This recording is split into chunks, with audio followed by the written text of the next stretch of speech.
Well, welcome to another episode of Altered Attitudes podcast. My name's Lester. We're joined today by Sonja, who's a friend of ours who's come to Suffolk to stay to do this for us. Sonja's done podcasts before. You can go back and listen to her story, but whenever you do a podcast with someone, you always realise there's just so many more facets and so many more elements to drill down on. And I think with Sonja, because we both come from quite dysfunctional upbringings, that's one thing that we like to talk about. And because it's one of them things like recovery itself, that as it's unfolding and developing, you'd keep learning more, don't you? And it keeps changing. So, you know, I've been 33 years. Sonja's just celebrated a 17th year in recovery. And so, you know, it is an ongoing process, which I think is why it's so important to have a good program and good friends, because what worked last year doesn't work for me this year, and you discover new problems, new difficulties, the world's changing. And, you know, I've never been here before. I've never been in, and I guess nobody has really, but I've never been in this period of my life before, and some of it's quite challenging. And so I think, Sonja, if you don't mind, we'd like to talk a bit about sort of what we've learned about sort of our dysfunction and what we're learning about dysfunction, but also, you know, we just did in Scotland they've made these consumption rooms legal now. The harm minimalisation sort of growing, and again, we're both recovery people, but you've kind of experienced the harm minimalisation in the early part of your recovery, but also you've worked in them organisations, and don't want to sort of beat them down or anything like that, because I'm sure everybody's doing their best to try and do the right thing, but there is differences between the harm minimalisation and what we call recovery. And I don't think that society's reached a place yet where they've kind of managed to come together, which I think they need to. Well, I think that's the important thing. I think what's kind of lacking in that process is having an action plan. You know, we all have to start somewhere. I started off in the services, getting the methadone, and how many years ago was that? So that was, so I'm 17, and now I was in prison for 2 years. So before then, so that was at 19, 20 years ago, I was in the services. Well, maybe you could explain a little bit then of kind of what that was like then. I mean, I know the expectation on you wasn't ever to get where you are now. No. And so maybe you can explain kind of what happened, what you experienced, what the treatment was for you then, and then what actually did happen, and then also talk us to that point where you worked in abstinence recovery for quite a few years, so you got a really good understanding of what abstinence recovery actually is, and then you went and work in services that didn't disbelieve in that, but they didn't really promote it.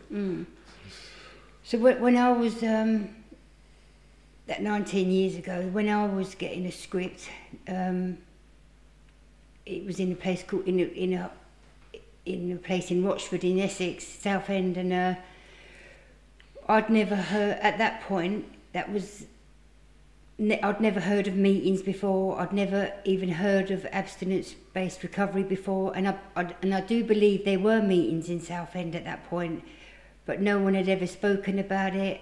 I couldn't,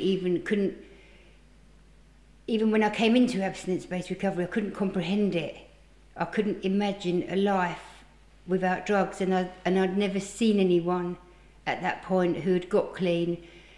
And I also... So you'd not even seen people in recovery? No, I'd never, it was something just totally out of my comprehension, and And I think even for myself, I try and explain to people, you know, you've got some people that have been on methadone for years and years and years, and when they came into recovery, they had to kind of detox off of that. But I try and explain my experience, and I couldn't even keep up the appointments and pick up my methadone in order to keep my script for long enough. I mean, there were points when I was addicted to methadone, but I couldn't keep the appointments at the drug service or pick up my methadone regular enough for me to be able to keep my scripts for long term. That was like a condition, was it? Yeah.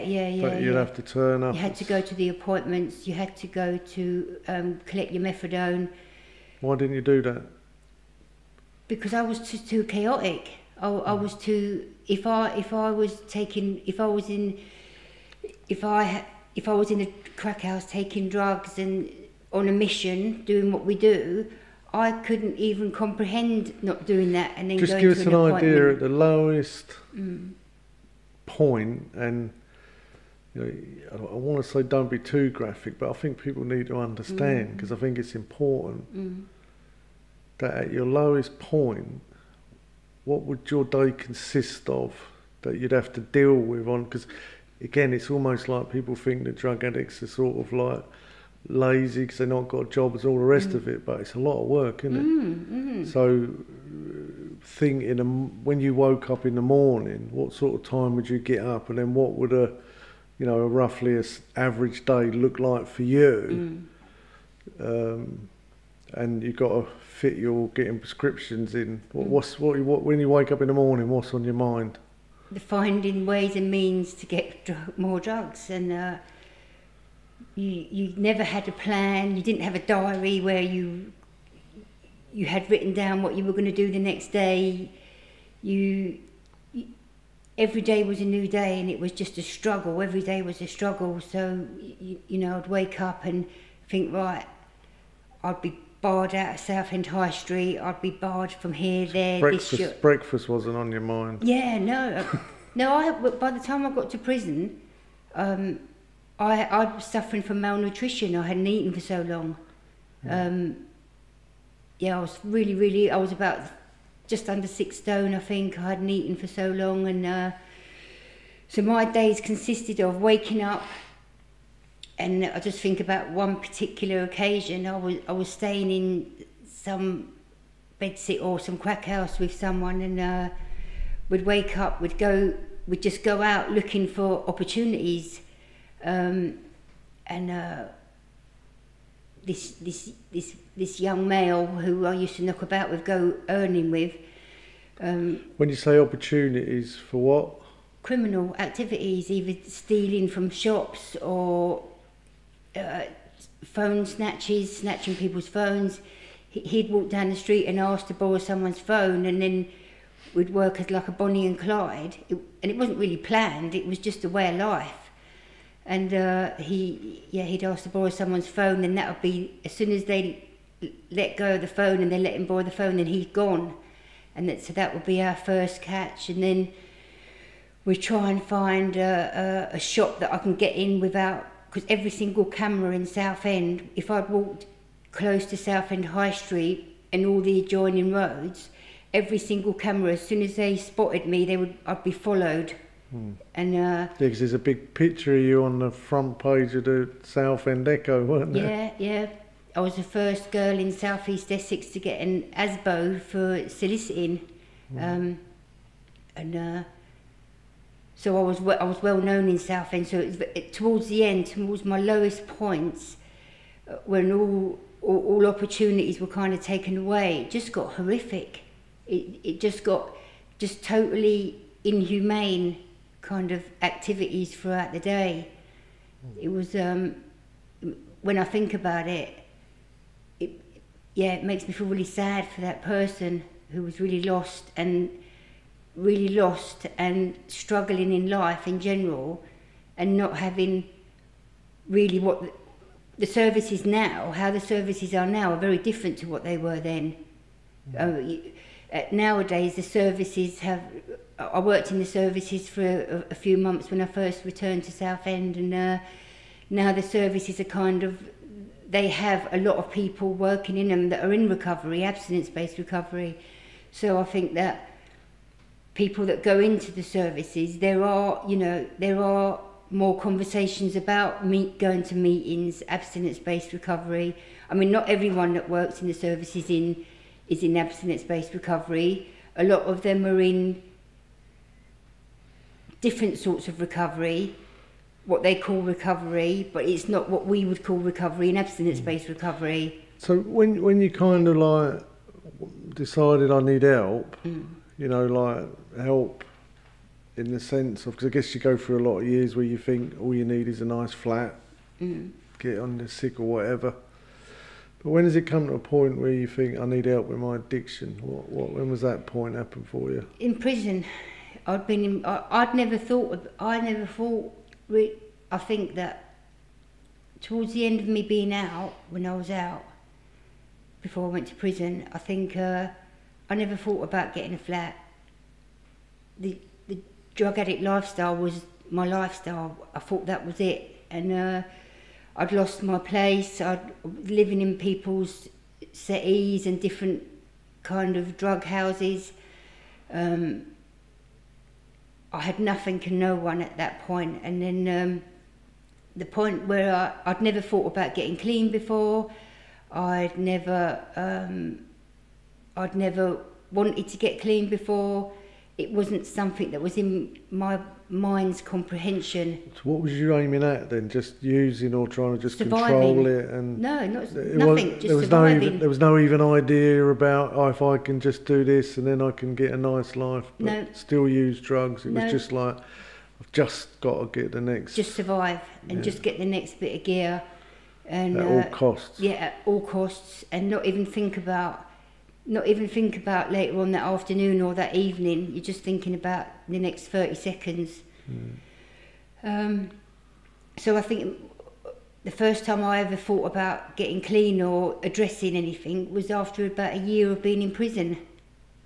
And a drug worker that I had working in there, she was an Al-Anon member, and she had 2 sons that were drug addicts, and I guess she saw something in me which no one had ever identified before or seen in me before, and she could kind of see that I was at the end of my road and all resources were exhausted, and she kind of helped bring that out in me.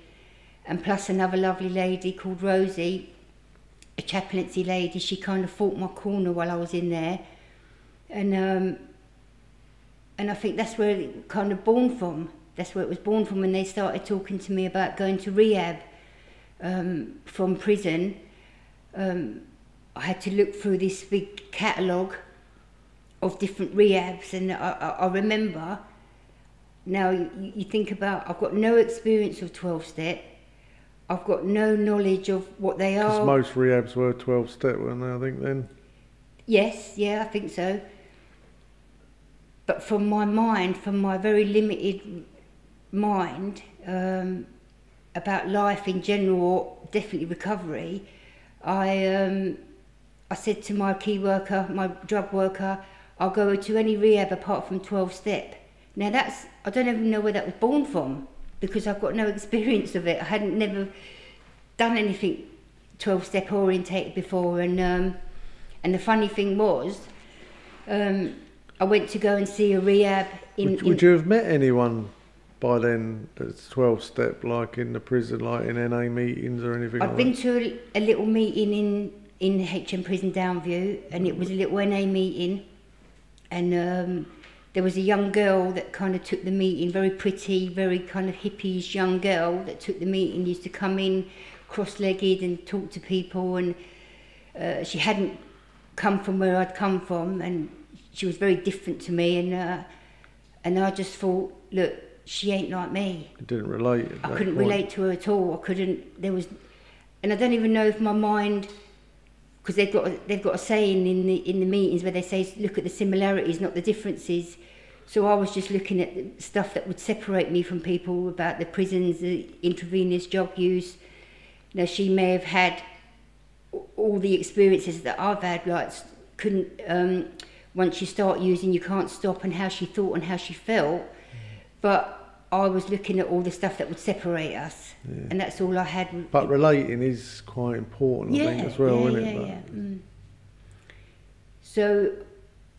So I just used to go to the meeting just to get a cigarette and a cup of coffee, and also that actual meeting was right next to the visits hall where you could see people coming out of their visits. So that was a bit of a thing for us in prison, just seeing who'd got what from visits. So my drug worker, I wasn't lit up from them meetings, is what I'm trying to say.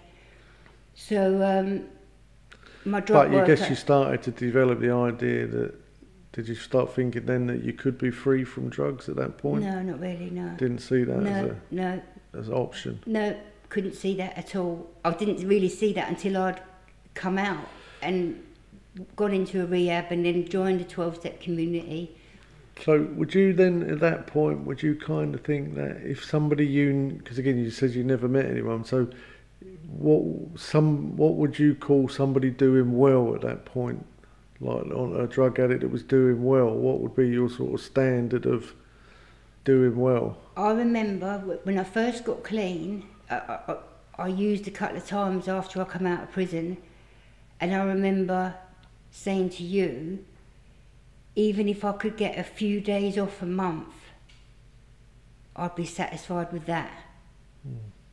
Staying on benefits, I couldn't even think beyond that. I didn't even think beyond that. I just thought having a few days off of that lifestyle, that torturous lifestyle, every month would be better than what I had. So that could have been on a methadone script? Yeah. As long as you wasn't having to run around stealing, prostituting, doing all of that sort of thing, just to be free from that lifestyle. Yeah. So just being sort of balanced on medication would have been a pretty decent step up. Definitely, and I think it is a step up. Decent step up, yeah. I think it is a good step up, and I think people need that. People need to get into the services to get stabilised and then think about the next step. I think that's because you would have been happy with that at that point. Yeah, definitely. I couldn't. Yeah, I didn't understand what recovery was. I remember walking into the rehab when I first left prison, and I remember them saying, "Oh, we're just sick people. We're just trying to get better. We're sick. We need to get better. We need to be abstinent." And I remember thinking to myself, "Well, I'm not sick. I just need to stop using." Didn't have my brain was so limited, and I'd never had the information before, never had the conversations before. I just didn't understand what recovery was, and I think so you're still obsessed with drugs. Yeah, definitely. Obsessed with anything. Yeah. Then what happened there? So I was just also interested in sort of that moment when you start thinking that recovery would be possible for you. What sort of brought that about, do you think? At what point did that occur to you, that actual fact I could... So you must have seen lots of people that probably did relate to a bit more, that made recovery possible, that were like you. So that was by the time I got to Watford from the rehab, I think, or going to the meetings in Luton, I guess, going to some of the meetings in Luton, there was some real junkies, like drug addicts in there getting clean, and then I started seeing that recovery was possible. Then I could see, but I still had a bit of distrust in me. Now they're lying, that can't be true. I couldn't really fully comprehend that they were telling the truth and they weren't using at all. I used to think, oh, are they going to use at weekends, or they must be on some sort of medication, or they must be having a drink or something. I couldn't comprehend fully, really, until I got to Watford, until I actually got to know these people and were in their lives, entangled in their lives, that actually these people are not using anything, they are abstinent, and they are happy, and they are getting on with their lives. a little bit mental. Yeah, very, yeah. Very, yeah. Including yourselves. Absolutely, yeah. But doing life. Yeah. And then you kind of see that education was possible, going into volunteer work was possible. Yeah, because there's people then that you see that were quite way down the road, that had really started to build really good lives, not just settling for council flat and methadone, but they're actually getting their families back, getting careers, getting jobs, getting houses. You start seeing all of them stories, I think, don't you? But I think my neural nets were at that point. My brain was growing. I'd never had the information before, so I had nothing to compare it to. I had nothing to think about. So then, when I was in Watford, my brain started to grow and develop, and I started, I guess, getting some hope. I remember being in the AA meetings, and for some time, by this time, I think I'd hit my bottom. My bottom was never about going to prison, losing my daughter, waking up next to someone who's died from an overdose, or some of the horrific things that I'd experienced and done in my life. That was never anything to do with my bottom. My bottom came when I was physically the best I'd ever been. My external circumstances were the best I'd ever been, and I'd used a couple of times after coming out of prison, and the pain inside, one day it was just finished. I know I used a couple of times, and all the using, the finding ways and means to get more, all them the abilities that I had in me years ago were exhausted. And I knew not just that, but my age and what I'd now seen, I knew it was over. I knew the using was, I knew from that last time I used on October the 1st, 2006, I knew the war was over. And I remember the feeling that I had at that point, and I could feel a massive shift in me. When people talk about bottoms, they sometimes talk about, yeah, I've had loads of rock bottoms, and I think you can't have more than one rock bottom. The rock bottom I had was when I hit the bottom, it's over, and I accepted the help, and I knew I needed the help. And it felt like there was a massive shift in my brain and a massive shift in my emotional state. I started to feel hope. Do you feel, because again I like to think of that, as I say, addiction is a closed mind and recovery is an open mind, and that's the moment that, because again most people even take drugs because they think it opens their mind.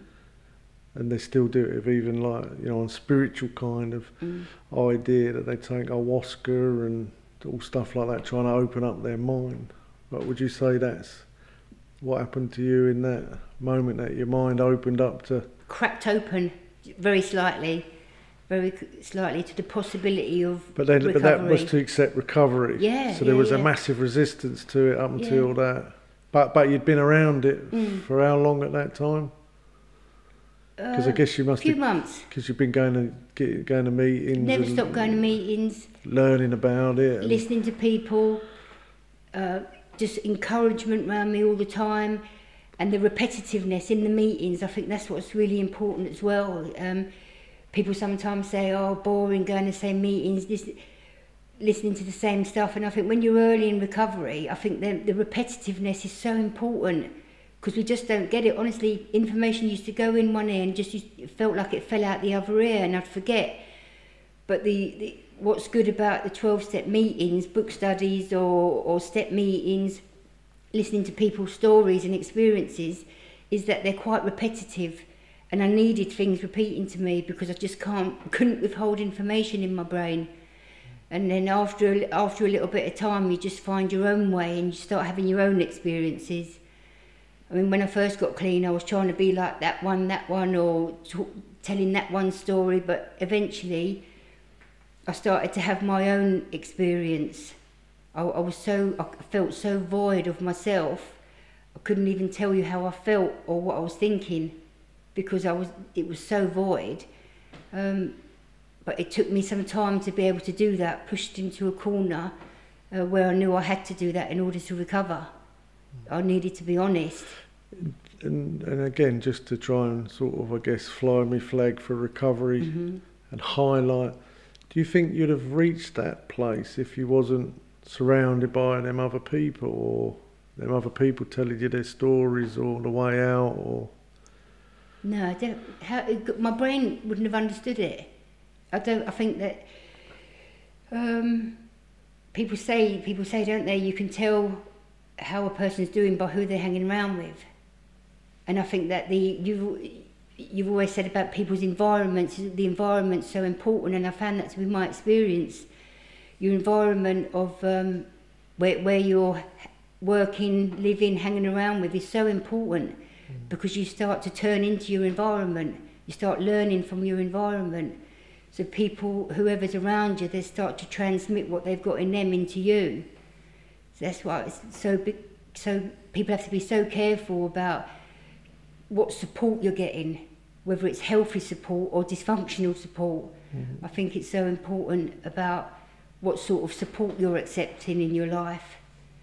And I'm glad I was around a kind of a mature AA environment who were aware of the programme, who were able to transmit that into me. Otherwise I never would have had it. So then did life get easy from that point? The fantasy was, and I think that this is what I've been learning really in the last year, is that you get clean, and you're quite immature really. I felt, looking back now, I was quite immature, quite underdeveloped, quite emotionally, and my mental faculties were very underdeveloped. How old would you say you would have been at that? How old was you then? I'd say I was about 14. And how old was you actually physically? 38. No, 38, yeah. 38, yeah. But you probably about 14-year-old girl. Yeah. And dealing with all of that addiction with like a 14-year-old girl's mental capacity and emotional, that's Definitely. Even more extreme, isn't it? I'd never been through the healthy, like when teenagers, when they start dating, when they first go to work, when they first get their first car. I'd never been through any of them healthy processes, so I didn't understand. So at 38 years old now, I'm trying to go through these processes, and with the mental condition that I had as well, was very difficult. Yeah, 'cause I don't think people realise that all of that healthy growth, which is even like we talk about nicotine and the children doing marijuana, and how it stunts their growth. That they, even like nicotine, it's a suppressant. And so when people want to give up smoking at like 40, and they get all these emotions that they can't cope with, it's because they've been suppressing their natural development. But the journey that you were on is even more, so that process begins again. I mean, I didn't start using when I was 14, but there was some dysfunctional stuff that went on in my life, and I think that a lot of stuff was suppressed. I think I was very confused.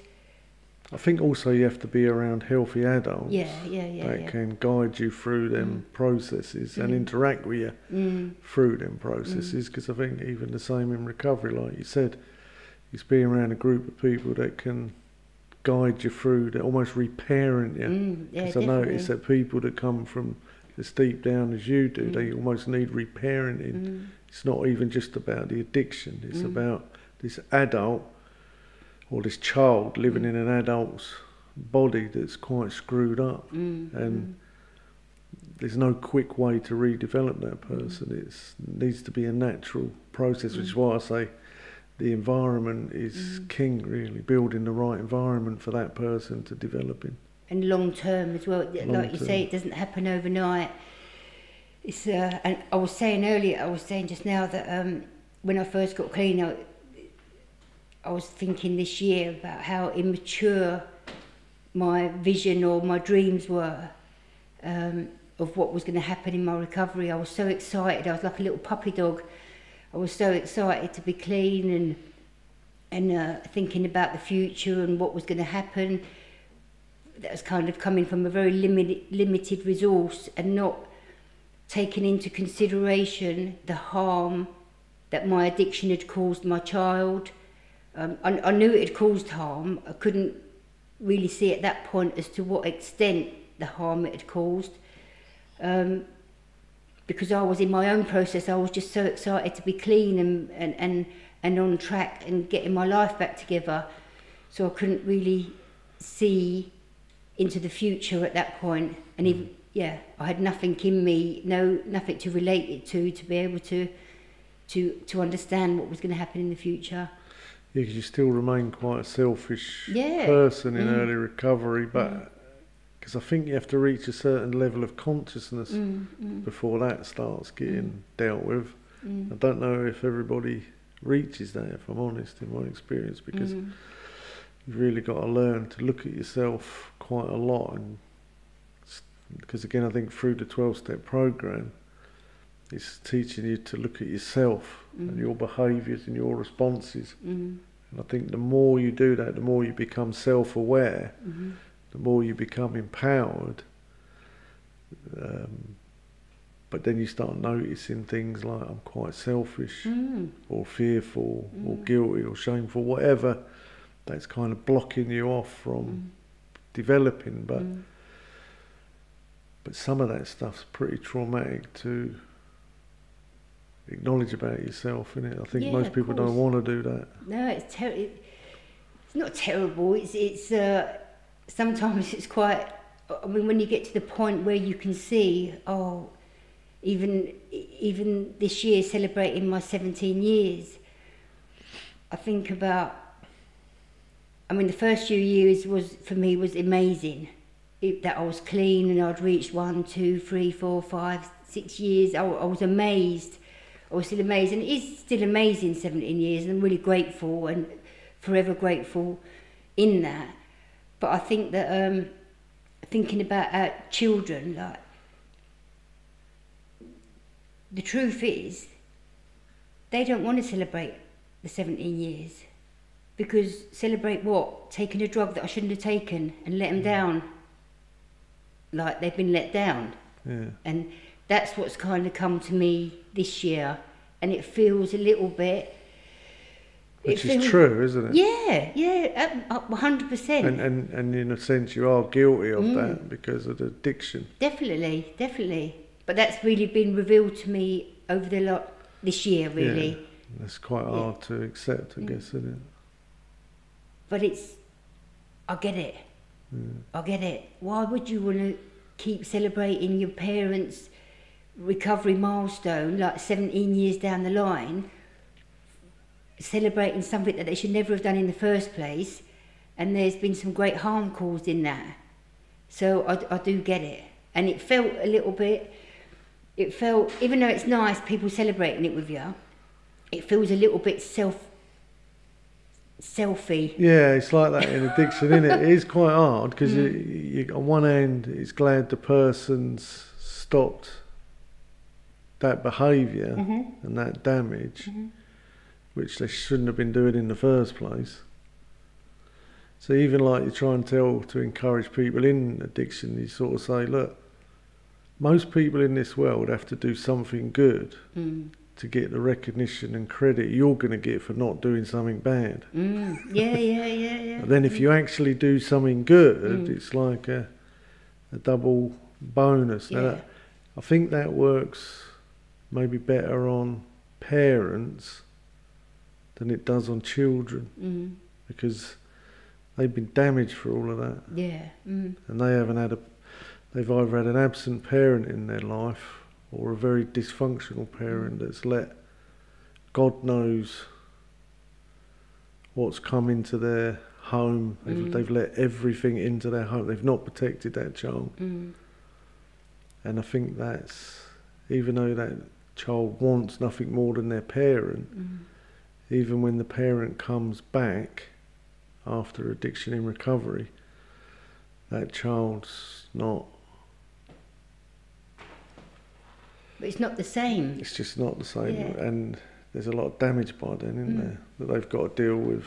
And it's almost like, I think it says it in the AA books, just the way it says it's fantastic in it. It says, the person that thinks It's like we think the person that thinking sobriety or being clean is enough, is uncaring. They're like the person that comes out of the root cellar after a hurricane, sees all of the devastation, and then just says, ain't it grand, the wind stopped blowing, not acknowledging the years of reconstruction that lay ahead. But again, a lot of people are like that in early recovery, innit? Well, they think, well, at least I'm not using. They just don't seem to understand about the devastation.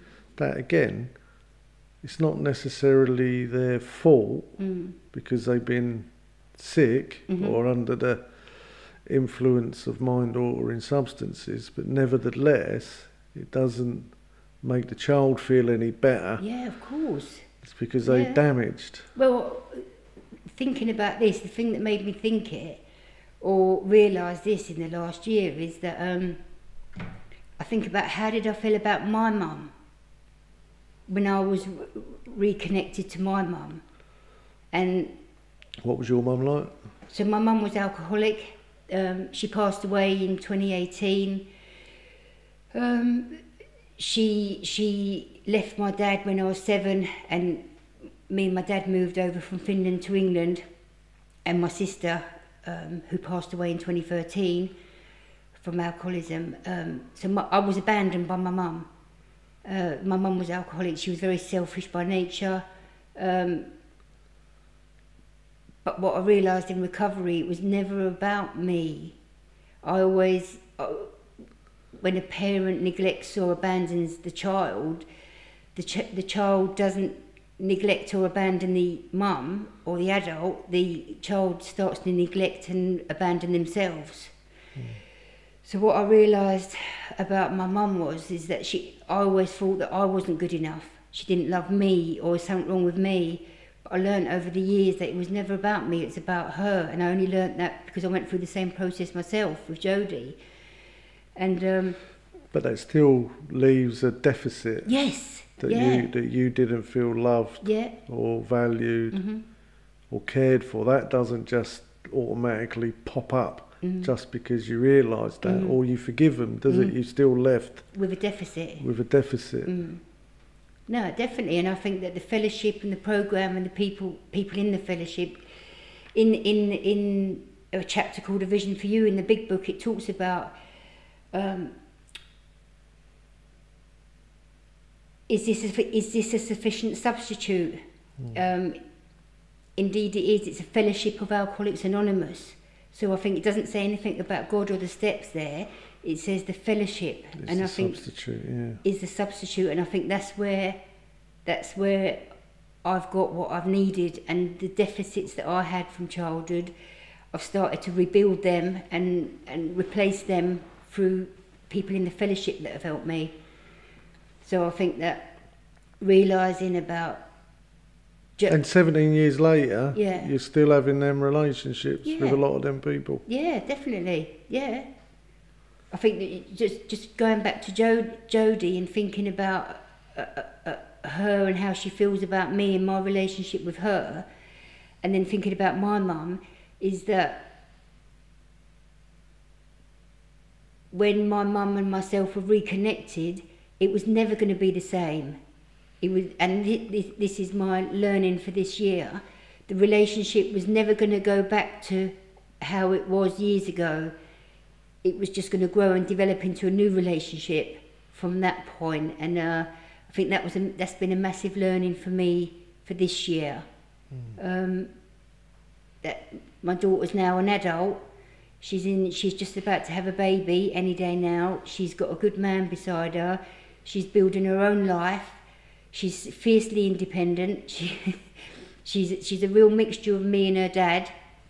I like to blame her dad, but the reality is she's a real mix between me and her dad, and she's on her own journey. She's on her own journey. But I think the important thing for me is for me to try and, I'm there if you need me. I'm your mum, and I'm not perfect. I don't get things right all the time, and I certainly haven't got them right through the years, but I do my best, and I'm solid, and and I'm here.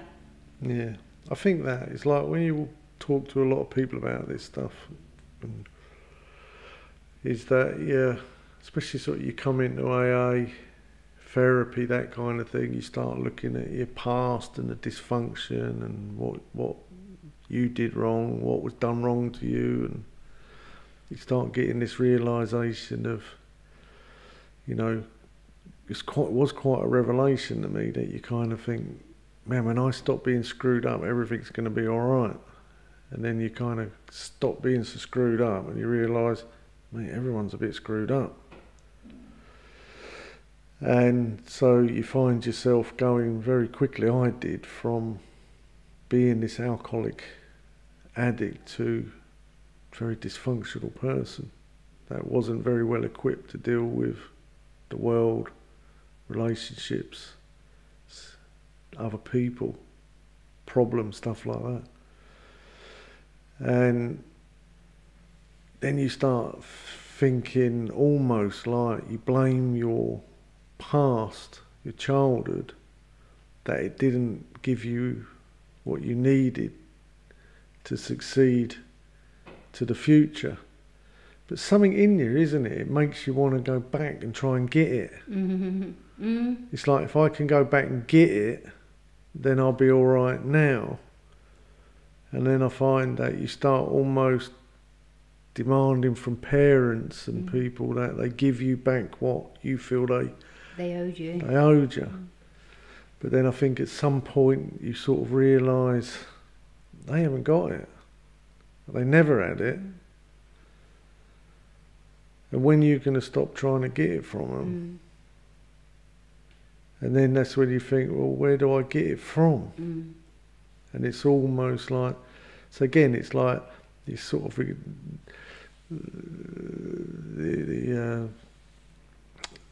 the analogy that I use is this guy. I get this quite often, but this guy says to me, "My mum never loved me. And is it unreasonable for a son to expect his mum to love him?" I said, "Mate, you're a 40-year-old man. I think it's unreasonable for you to demand your mum loves you at your age. You're still behaving like a child." I said, "You're married. You should really only care about your wife loving you." But I think until you make that change in your mind from child to adult, you keep demanding from your parents. And I think if you can make that change, like again, like you said you did in recovery, where you make that switch in your mind and say, look, I need to draw a line. And I think like you were saying there with Jodie, to be able to say, I've got to let go of that old idea. We need to build a new relationship because I want a good relationship, but I can't build a good relationship on that old relationship. It's almost like you cannot make a silk purse out of a pig's ear. I made a pig's ear of it. Guilty. Done. 100%. Can we build a new loving relationship? But again, they've got to want to do that. If they're not willing to let go of the pig's ear, then there's no silk purse building. They're going to try and pretty up the pig's ear, but you know, you put lipstick on a pig, you still got a pig. And I think that's something I've learned. I don't know, do you think that's the same? 100%, yeah. No, I think that I've had the last year has been pretty painful for me. I think that I have to consider to myself that I have a lot of support around me. I have a lot of people to speak to, I have a lot of guidance, and I have a lot of support in the meetings and my little network. And you think that people in the world, they don't have that. I mean, they've got their boyfriends, nans, friends. So I think that we are in that process, most definitely, but Jodie's on her own little journey. And I think that through me doing what I'm doing,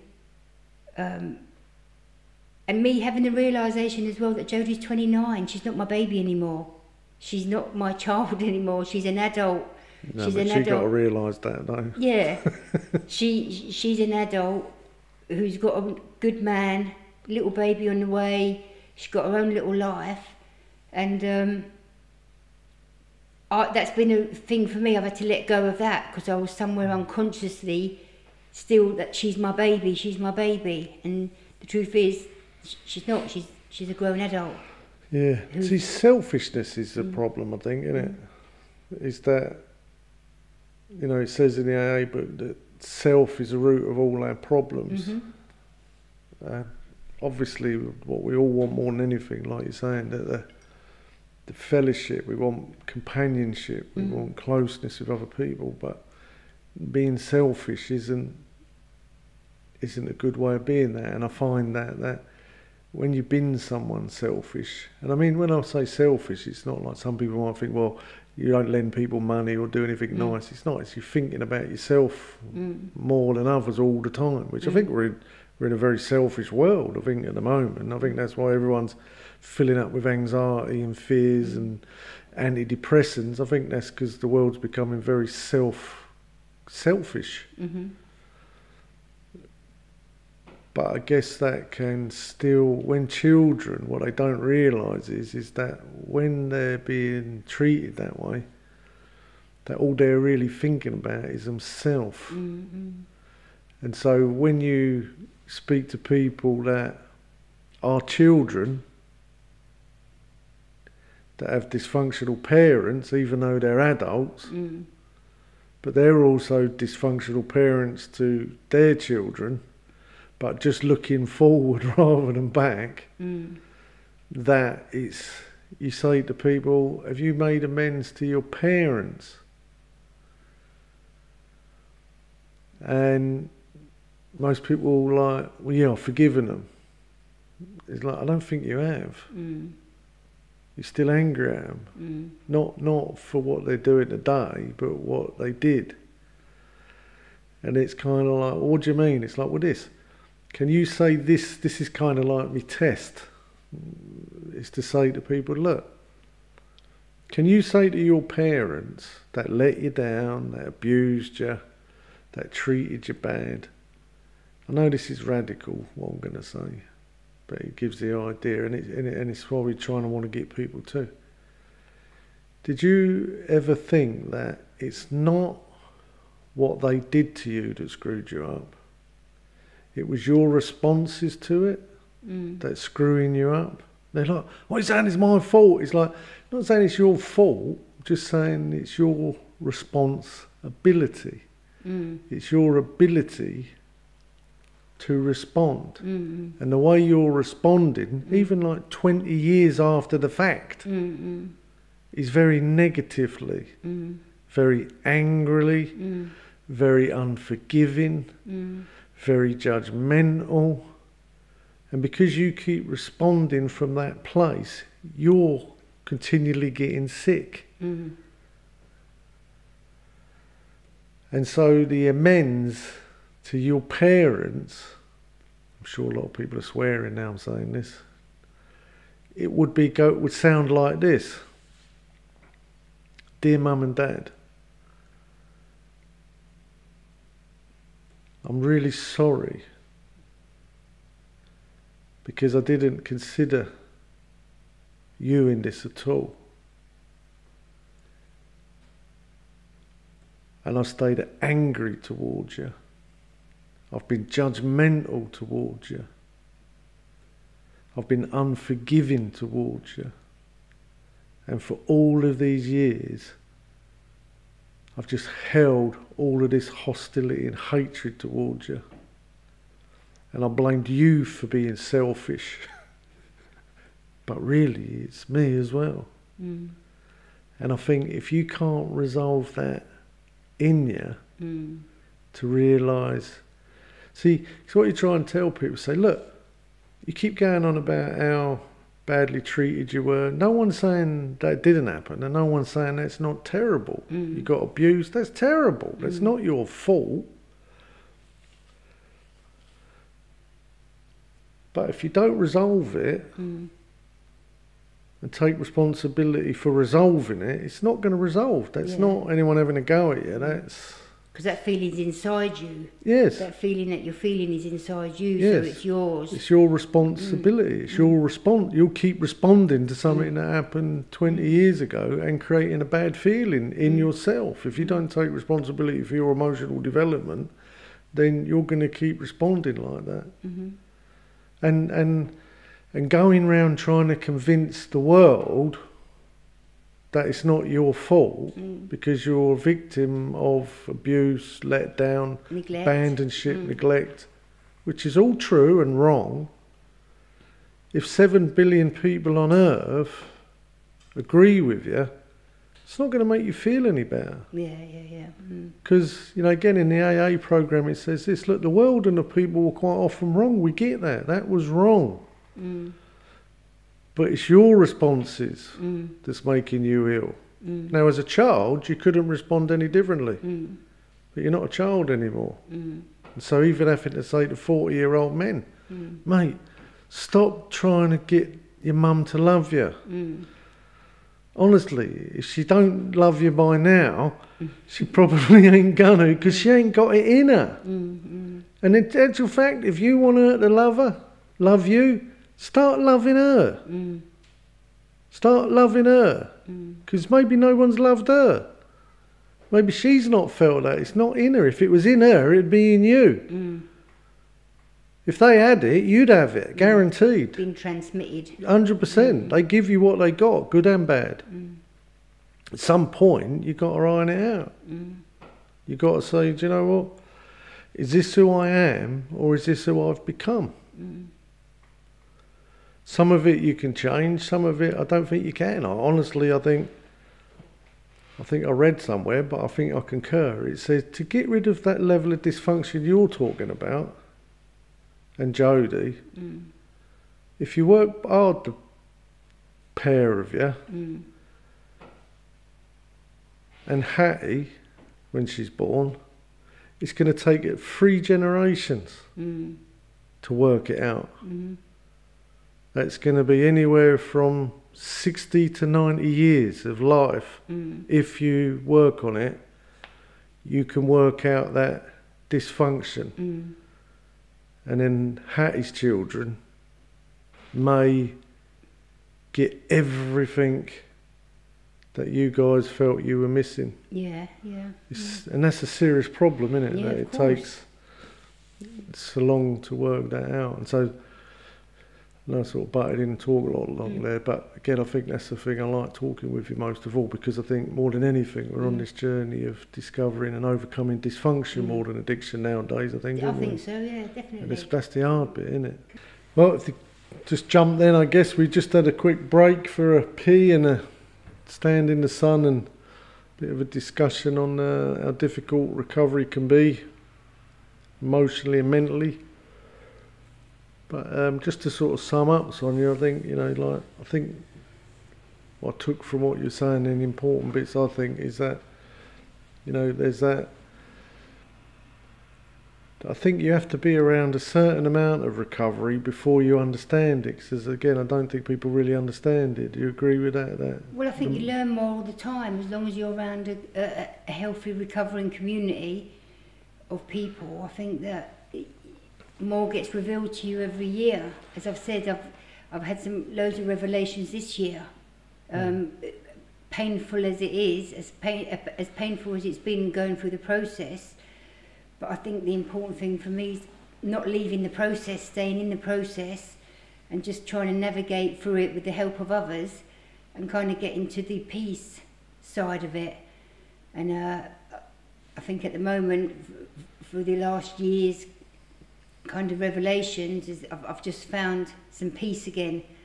I've been quite...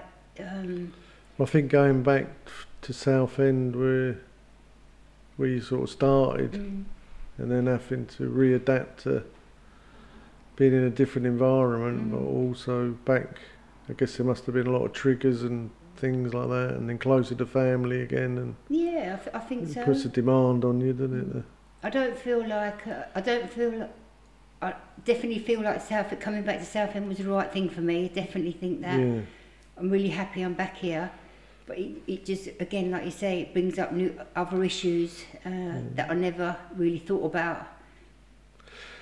But I guess what we've learned through our experience, strength and hope, is that even the difficulties that you may be facing today, you've got the tools to keep working to build a better future and a better relationship with anyone who wants to do that with you. And I think that's the big difference. I wasn't very well equipped to do that without a program and people around me to give me guidance and help, because it's not easy, is it? No, and I think as well, what I've realised this year is I'm not the only one in this process. There's other really hurt people in this process, and given kind of Jodie being an adult and she's in her own process, so it isn't just me that's in this process. So given, I think like you've said, it's being able to do my bit and then giving them a chance to go through their own process and just stepping back and letting them do their own thing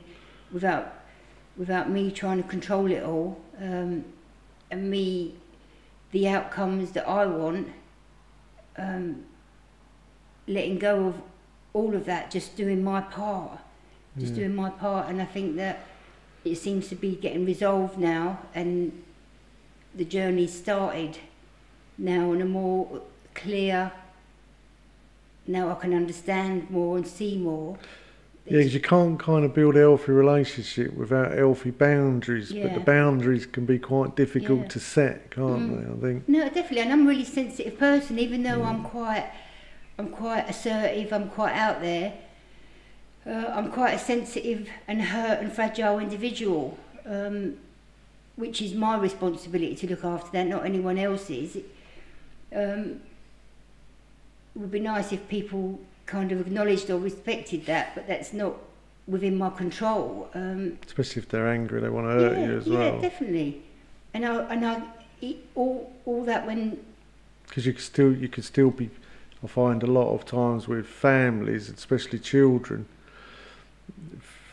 because they're still hurt, they want to continue to punish. And I didn't have children myself, which kind of on one hand I feel very grateful for, but I do find a great respect for parents, especially mothers that I see, that their children are punishing them in recovery. I done it to my mum. Yeah, but they let themselves be punished. And I think that really touches me now. It's like a very deep humility, even though we wish that didn't happen. It's like, if that's what you need to do to me to feel better, then to a degree they let that happen.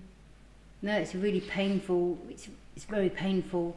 Yeah, I think most people want to avoid that, and the sad thing is, you never get the close relationship then. I think most people want to avoid that difficult journey because it's so uncomfortable, so they move away and do stuff like that, which again I can understand is probably a good tactic for a period of time in early recovery, but trying to rebuild relationships with people that you've hurt and let down, especially children, is no easy task, but I think it's selfish not to. Yeah, of course, yeah. And I think that when you first get clean, you don't even think about that. No, you can't really, do you? You don't even know it exists. No, I I think, didn't even know it existed. I just thought I was getting clean, and it was just so amazing. It just felt so.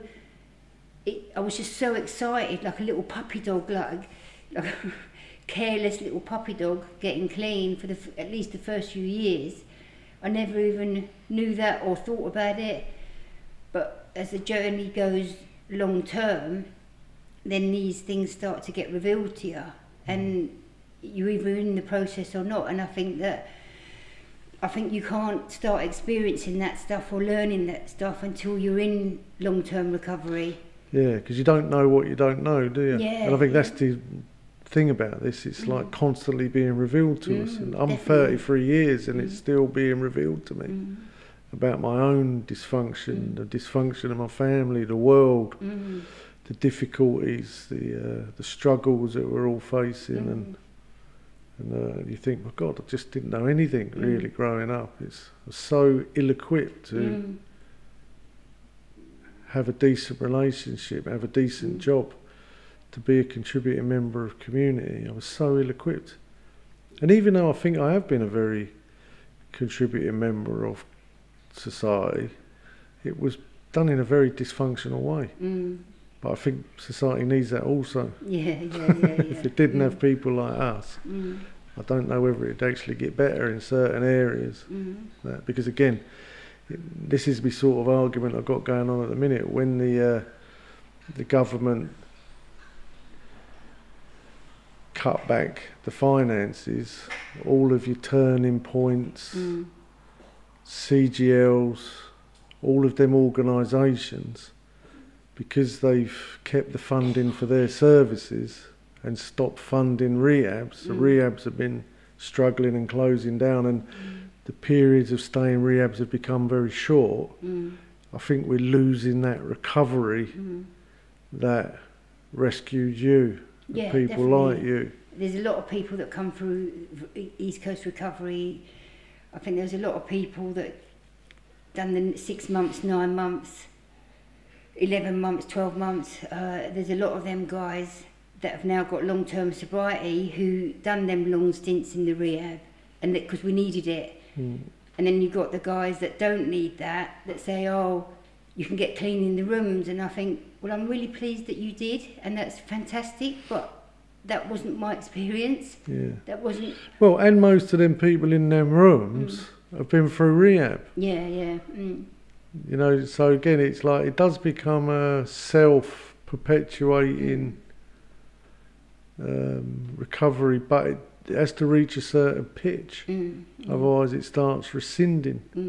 You know, so I'm advocating for, like, the fact that they've defunded recovery inadvertently because they were funding it inadvertently by funding rehabs.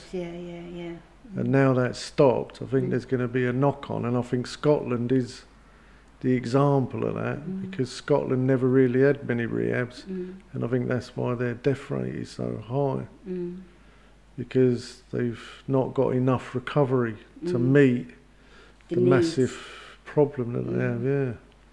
I don't think professionally they're ever going to have enough money to do that.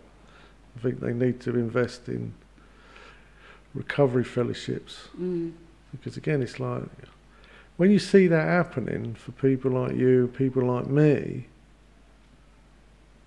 it really frustrates me that people are against the 12-step fellowship.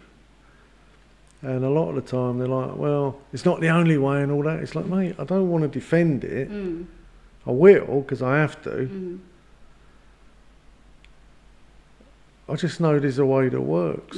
This is a way. A way that works, because proven. It creates an incredible fellowship. The altruism and the one addict and alcoholic talking to another and supporting each other is without value. I don't think there's a professional organisation in this country, apart from rehabs, that can reproduce that, because they just become the catalyst for the natural development to happen.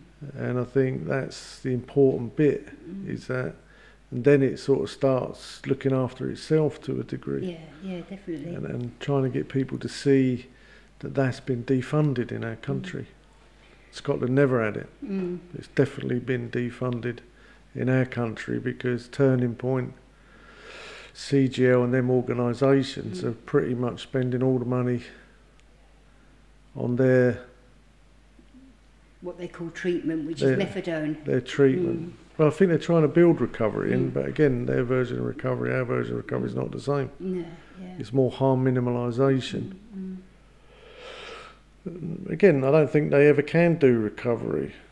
I think the best thing for them to do is to start funding rehab placements in community rehabs and let the community rehabs start populating that community with recovery. Let them, you do the harm minimalisation and let the recovery take care of itself. But that's what the action plan, I think the action plans would be good. To bring them in, get them stabilised on the scripts, get them settled, not using on top, and then send them into the recovering community, into rehabs, and then the guys that work in the rehabs who are in recovery can transmit the recovery into them. Do you think that's their goal though? Recovery? Or just stabilisation? Well, I don't think they understand recovery. It's like in a sense you didn't understand it. Yeah. Until you was around it and see what it was. Then you could see yourself in recovery. Yeah, definitely. And then you started to work for recovery, and then you started to get recovery. Well, I think that mine's probably quite an extreme case. Well, I think that's what makes it good, because you don't get a lot worse addict than you. I think, and or was. Really, I was so broken and humiliated and demoralised. I think I hit such a bottom that I just became so desperate. I think I was so desperate. And but the desperation's being removed, which is hard for people to get their head around, because they're removing the desperation out of it. Yeah, because they're trying to manage it themselves in the services. Yeah. But that desperation was what brought you to that point. But also the desperation didn't happen while I was in the community. The desperation happened when I was already in recovery. Well, I think you was already in desperation all your life, but that's the moment you realised it. Always in desperation, but didn't know a way out. Didn't see the next step until I was actually in recovery myself. Yeah, and that creates that perfect moment where you take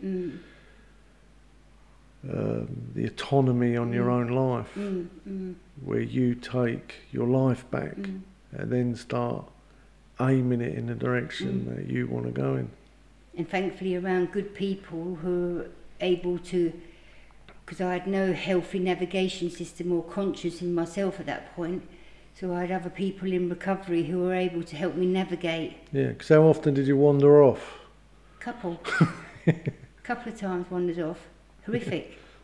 Horrific. Just a person in just total distress who couldn't cope. But you learned. Yeah, no, definitely. To come back. And the thing that was important for me, which I tell other people, is that at one point when I was relapsed, I went into a homeless place, and at not one point did anyone try and make anything okay for me. I remember phoning up yourself and people, oh, please help me, just in total distress, didn't know what to do, and all the you yourself and the other people in AA would say to me, Sonja, have you phoned your sponsor? Get to a meeting. Have you done your program? You know, what are you doing? Helping me take responsibility. And what that gave me was, because what I keep seeing in the rooms is people running in to save people. So as that person's probably having a tough time and they're about to hit their bottom, someone jumps in, family member or professional, someone jumps in and saves them from hitting the bottom. And I think that what that journey enabled me to do was, I felt the pain so hard, so it helped me generate recovery for myself.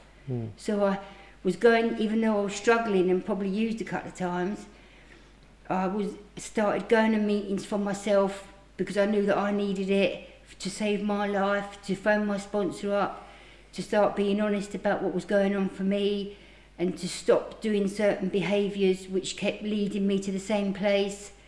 And so I think that was the important thing for me.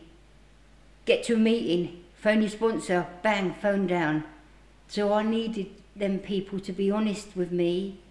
I needed them people to show a little bit of tough love to me, for me to be able to generate recovery for myself.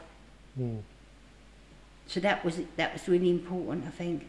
Yeah, I think that is a very important point to understand. And I think the sad thing is, like Scotland doing its consumption rooms, I think that's a very desperate measure for a very desperate situation. Definitely. And I don't think it should have got that desperate. And like I said, I think there's probably several reasons for that, but one is I don't think they invested enough in recovery.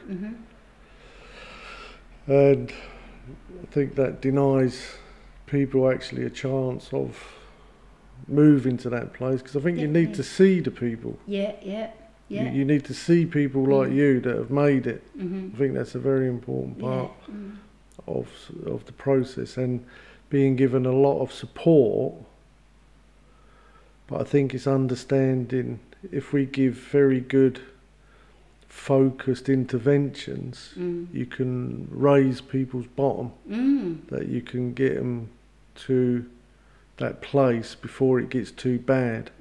I think society's waiting for it to get too bad before it gives you good interventions. Well, I think my bottom was probably raised. I would maybe have gone on further, but I think my bottom was probably raised by the good people around me. Keep being honest with me, armed with the facts about themselves, recovery, big book, programme.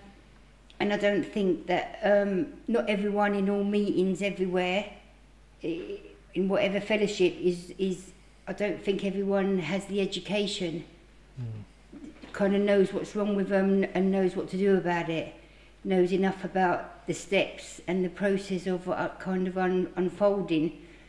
I don't think a lot of people have that information. Yeah, cool. All right, well, I think that'll bring us to the end. Just one more question. Just thinking where you've come from, where you're at now, where would you like to see yourself? What would you like to have happened in your life in the next 3 years? I think that I'd like to have my relationship with Jodie is probably the most important to develop and get better. With Hattie as well, I'd like to be... That's your first grandchild. My first grandchild. So I think that's important to me. And my relationships with other family members to get better and improve. I would like to have sold my house in Suffolk and hopefully get myself somewhere in Southend. I would like to still be working in my job at Recovery First Housing with all the guys that are working in there. I would like to still go on nice holidays. I think that going on holidays and looking after my own mental health and my well-being is really important. And I think that's it. I don't really want too much from life. I love being in my role where I work at the moment with admissions and referrals into the housing project. I love working with all the guys from NA in my work environment. That I think Recovery First Housing is growing and developing, so I think that's exciting for me to be part of supporting the director Megan in that process. So that's really important to me. Being in Southend is important to me. Relationships, I think, are the most important thing in my life. Close, intimate relationships are really, the connection has been really important to me, because I think that through my life, I've just never felt connected, and I think that started from my mum leaving. And then my dad wasn't very well. He had his own issues. So I think that all started from them. So I think in my adult life, the most important things to me are stable, intimate, balanced relationships with other people. The most important thing in my life. Cool, we'll check on you in 3 years then. when I'm celebrating my 20. Yeah, that'll be, won't it? We'll do one, I'm sure you'll be there. Yeah. Anyway, thank you very much for coming, Sonja. We love you and appreciate you. It's been a pleasure, thank you. And thanks everyone for listening to this episode of Altered Attitudes. God bless.